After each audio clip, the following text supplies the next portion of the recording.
interesting, and I pulled that revelation just for y'all to really grab this. Genesis 5:3. The word says, and Adam lived 130 years and begot a son in his own likeness. Now watch this. It didn't just say Adam begot a son, and the verse went on.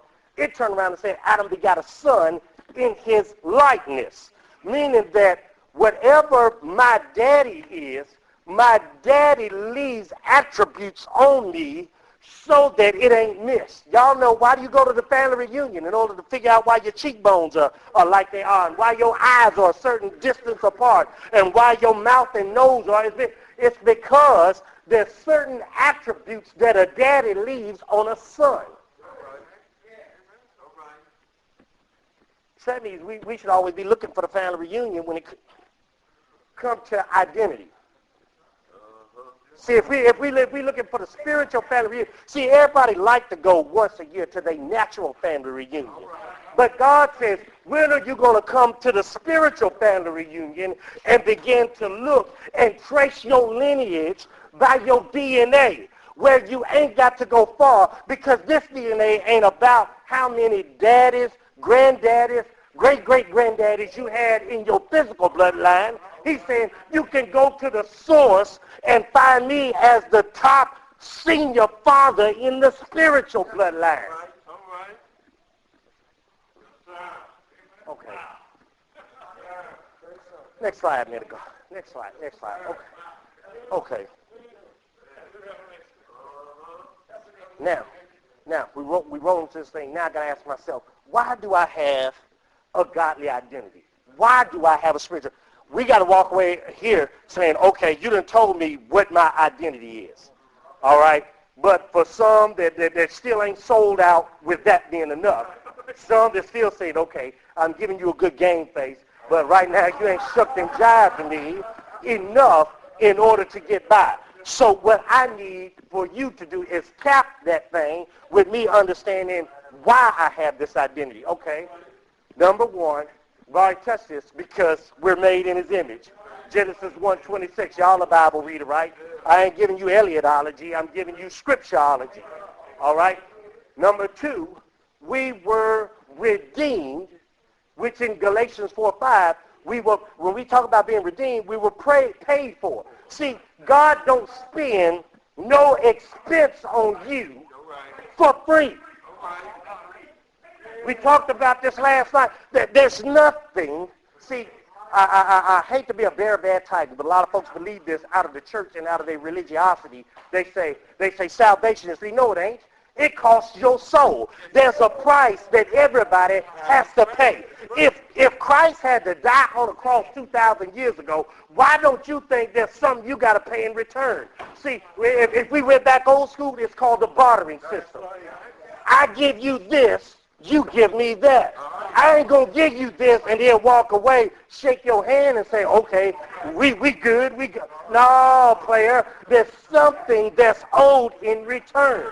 So if Christ paid for you, then he's saying there's a day coming that you got to pay me back. All right? So we were redeemed or paid for, which is why we got that. Okay, next, we were predestined. But watch this. Even though we talk about predestination in Ephesians 1:5, don't get this thing twisted. Predestination ain't for everybody. See, a lot of folks twist the word up and they just read this, we were predestined or we were predestinated. But they don't catch the prerequisite. Predestination is only deemed for those that are sons and daughters. See, let me take all the doubt out, because I got to make this make monkey sense. If everybody was predestined, then there's no need for us to preach and teach righteousness. Because that means everybody going to heaven. That means everybody going to eternity. So what's the reason of us even being in this fight as believers to try and get folks to live righteous if everybody is automatically predestined? That is not the reality of God's truth. You either live righteously or you don't. So predestination is hinged on if you done got back to daddy and let him adopt you as being one of his children.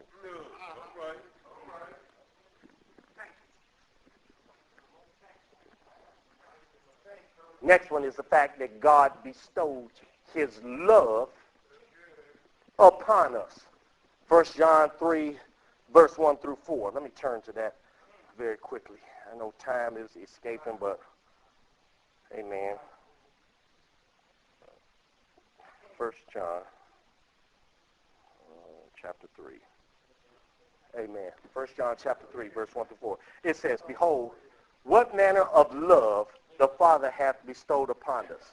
All right, now, I already gave y'all a revelation. When we talk about love, we talk about godliness.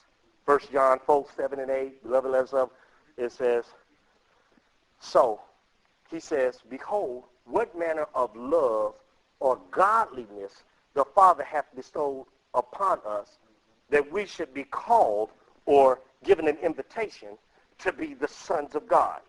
Therefore, the world knoweth us not, because it knew him not.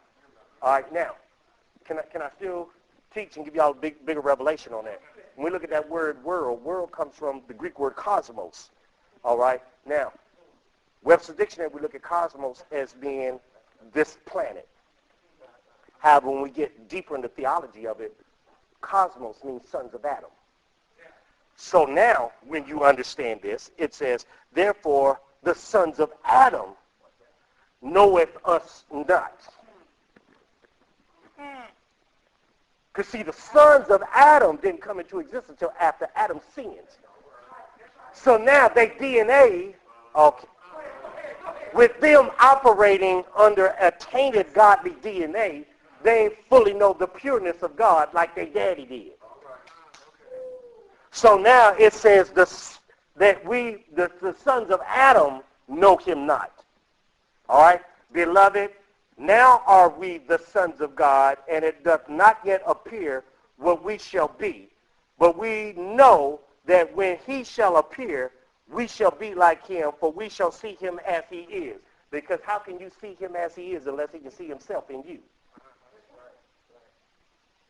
So now it says that we shall see him as he is. And once again, likes attract like. So that means I got to be engrafted into the family in order to see my daddy. Y'all feel what I'm saying? Everybody that's outside your family don't roll up in your house, especially for the daddies up in here trying to see who you are. The only one that want to come in your house and see you and know you and smell you and walk with you and connect up with you is your own children. So he says, I'll make myself visible only to those that are my children. See, this ain't that type of party that everybody can come to like a fair weather friend.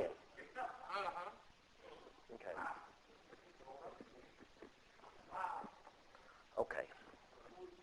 He says, and every man that hath this hope, I mean, you got this belief, you got this conviction. Y'all going to understand this because we'll get into the fruits of the Spirit and all. There's certain attributes that's got to be within you when you get a revelation on your identity. Once you get an identity, once you get your identity, and you know why you got your identity, something should be moving you to believe in that identity you've just been given. See, if you don't believe in it, notice you don't have no faith in it.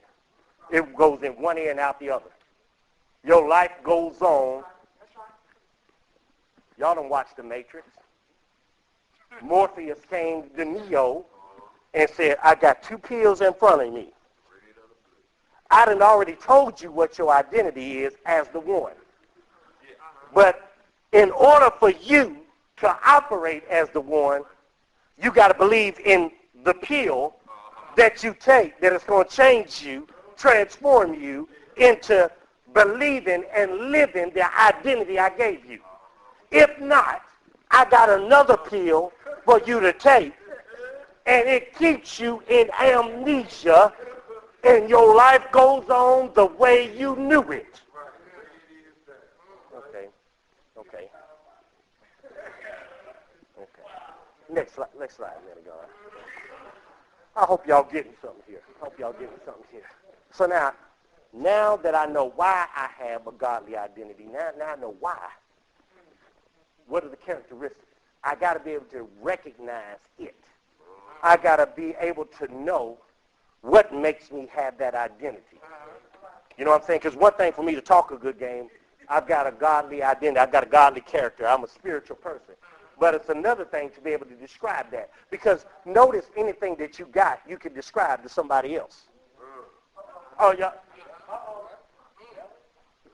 I feel what I'm saying. If I tell somebody I got a 4-bedroom house, they'd be like, oh, really? Describe it to me. Oh, well, first of all, I got a front porch that goes X dimensions. I've got a 2-car. Y'all understand? So anything that I own, I know what it is and I can describe it. So if I'm claiming I've got godly identity, anybody should be able to come up to me and say, describe what a godly identity is. If I can't, they're going to look at me like Arsenio Hall. Inquiring minds want to know. Do you really got what you're saying, or are you just saying something in order to entertain the conversation? Okay. So now, people that are Bible readers, in Galatians chapter 5, Galatians lays out these fruits of the Spirit. Love, joy, peace, long-suffering, meaning I'm really willing to stay in the game. You know what I'm saying? In spite of what the situation is, I'm going to hang in there. Gentleness, goodness, faith, meekness, temperance. And you know, when we really look at temperance, it really means that I'm going to be sold out on this thing. I ain't going to let nobody take me out of the other characteristics. Y'all got to understand. Temperance, if I can really give you a revelation, temperance is the fact that you're going to be like, no matter what come my way, nothing's going to cause me to lose my character that resembles God. See, notice God is like God. Notice it's almost at the bottom of the packing list. Because if I can't keep myself in self-control, then I'll lose all of the previous characteristics. It works itself in reverse. Y'all, okay, y'all getting this? It'll work itself in reverse. Notice if you lose your self-control, you lost your self-control in your situation. So now, next thing that you had, you lost your meekness, you lost your gentleness. Next thing, you lost your faith in God because you were dealing with it the way that you wanted to deal with it. Next thing you lost was the fact that you ain't have goodness no more, because anybody that witnessed what you did, now they say he ain't nowhere near being good. He ain't gentle because he put his hands on some. Okay, y'all. He ain't long-suffering because he wasn't able to, as John said in Revelations, endure to the end. The word says, great is the reward for them that endureth unto the end. So since he can't endure, he ain't at peace with himself. He definitely ain't got no joy because he's going home unhappy. And then above all, he lost God in the midst of it.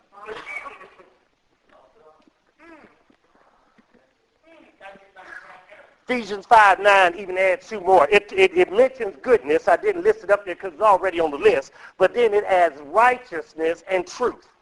If I get into the identity or the characteristics of, watch this, as I've said on Bible study, the flavors of God.